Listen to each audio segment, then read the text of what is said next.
एक धनवान आदमी एक पेड़ पे पत्थर मार रहा था, मगर वो उस पेड़ पे मौजूद फलों को लग नहीं रहे थे। उसका निशाना चूक रहा था।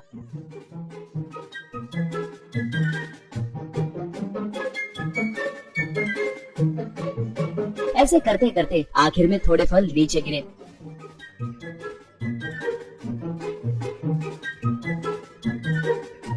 उन्हें उठाकर वो आदमी घर को निकला।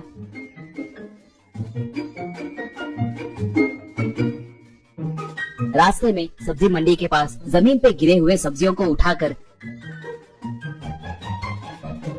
घर आकर पत्नी को दिया तो पत्नी, चिची आप कब बदलेंगे जी? आपकी कंजूसी की हद नहीं है क्या? इतने पैसे है ना, ऐसे चोरी करके फल लाना, सब्जियों को उठा के लाना जरूरी है क्या? छी, तुम्हारे वजह से गांव में हमारी इज्जत जा रही है। बोली वो तब। गाँव वाले क्या सोचे तो हमें क्या, मैं ऐसा ही हूँ, बेकार में 1 रुपया भी खर्च नहीं करता। तुम्हारा क्या, तुम कुछ भी कहोगी, पैसे कमाए तो तुम्हें मेरी मेहनत पता चलती। अब चुपचाप जाकर खाना बनाओ, ये सब्जियाँ 4 दिन तक आनी चाहिए, याद रखना, कहा। उसकी पत्नी सर पीटने लगी। उसका नाम कमलेश था। सब उसे कंजूस कमलेश कहकर बुलाते थे। उसकी कंजूसी की मिसाल बहुत थे। एसी की हवा खाने के लिए एटीएम को जाना, पड़ोस घर से दूध का पैकेट और मुर्गियां चुराना,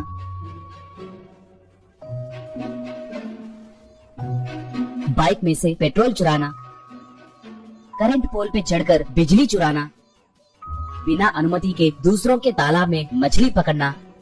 सिर्फ ये ही नहीं, आखिर में भेष बदलकर रेलवे स्टेशन में टी भी बेचता था। उस गांव में रामू सोमू नाम के 2 मजदूर लोग रहते थे। वो लोग मजदूरी का काम करते हुए पैसे कमाते थे। एक बार कमलेश उन दोनों को बुलाकर, भाई हमारे कुएं में से कचरा साफ करना है, उसके लिए 1000 रुपए दूंगा, कहा। रामू तब, सिर्फ 1000 रुपए बहुत कम है जी, कहा। कमलेश तब, भाई आपका मजदूरी कितना है मैं अच्छे से जानता हूँ, 1000 रुपए उससे ज्यादा है ना, एक बार सोच के बोलिए, मुझे कोई जल्दी नहीं है, कहा। सोमू तब, ठीक है जी, 1000 के लिए मान रहे हैं, कहा। ऐसे दोनों पूरा दिन मेहनत करके कुएं से कचरा निकाले। कुएं में का पानी बहुत साफ दिखाई दे रहा था। कमलेश उन्हें 1 रुपया दिया। रामू तब, ये क्या जी, 1000 देंगे बोलकर सिर्फ 1 रुपया दिए, कहा। कमलेश तब, 1000 रुपए दूंगा कहा था, मगर कब और कहाँ पर दूंगा ये नहीं कहा ना, और तुमने भी नहीं पूछा। 1 दिन में 1 रुपया के हिसाब से 1000 दिन दूंगा। अगर 1 दिन भी आकर लेना भूल गए तो उसके बाद मैं बाकी के पैसे नहीं दूंगा, ये शर्त है, कहा। उन दोनों को उसके धोखे के बारे में समझ आ गया। उसे अच्छे से सबक सिखाना है कहकर दोनों ने निर्णय लिया। वो दोनों तुरंत उस गांव में मौजूद उनके दोस्त नटराज वालों से जाकर मिले। वो सब नाटक कलाकार थे। उनकी बात सुनकर नटराज वालों को बहुत गुस्सा आया। नटराज तब, उसे सबक सिखाने का आइडिया मेरे पास है, कल ही हमारा नाटक शुरू करेंगे, कहा। अगले दिन कमलेश एक पेड़ के पास फल तोड़ने के लिए आया।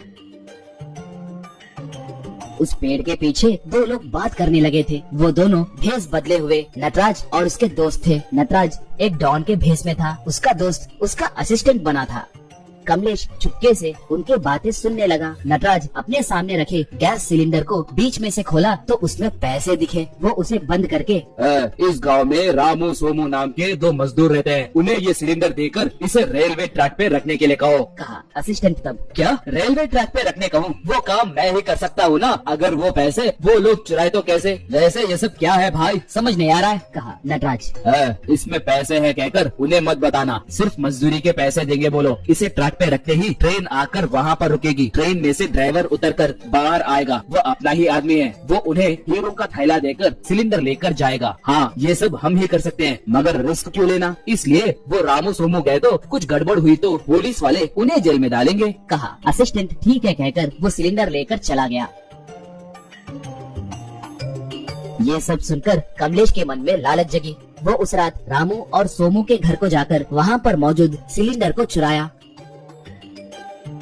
अगले दिन उसे लाकर रेलवे ट्रैक पर रखकर ट्रेन के आने का इंतजार करने लगा। दूर से ये सब गौर कर रहे रामू वाले पुलिस वालों को फोन किए। पुलिस वाले निकले।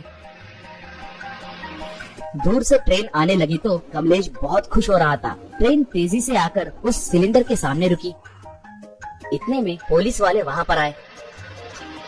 ट्रेन में से ड्राइवर, टीसी और यात्री भी उतरे। कमलेश तब, ए ड्राइवर, जल्दी जल्दी हीरो की थैली मुझे देकर ये सिलेंडर ले जाओ, कहा। ड्राइवर उसे एक खींच के मारकर, पागल कहीं के, कौन हो रहे तुम? ट्रेन को एक्सीडेंट करवा के लोगों को मारने देखे, कहा। पुलिस और यात्री मिलकर उसे खूब पीटे। कमलेश तब, बाप रे, मुझे मत मारो, मुझे मत मारो, मैं कुछ नहीं जानता, बात ये है कि, कहकर पूरी बात बताया। ऐसे तब, तुम सच कह रहे हो कि नहीं, अभी देखेंगे, कहकर सिलेंडर को बीच में से काटा, मगर उसमें पैसे नहीं थे। तब लोग फिर से उसे खूब मारे। ऐसे वो जेल भेजा गया।